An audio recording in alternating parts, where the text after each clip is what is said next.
Everyday leadership for me means basically to be aware of how you relate to others, how you influence others, and last but not least, lead yourself, because that's the person that is always with you.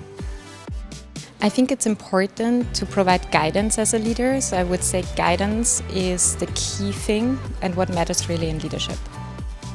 For me, the core of leadership is really to drive your vision, that people can follow you. You give with your North Star orientation for the people.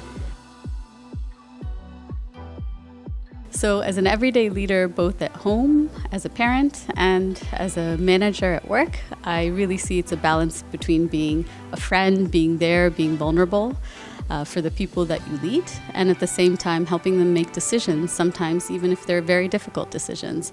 But it's really bringing both to the table every day.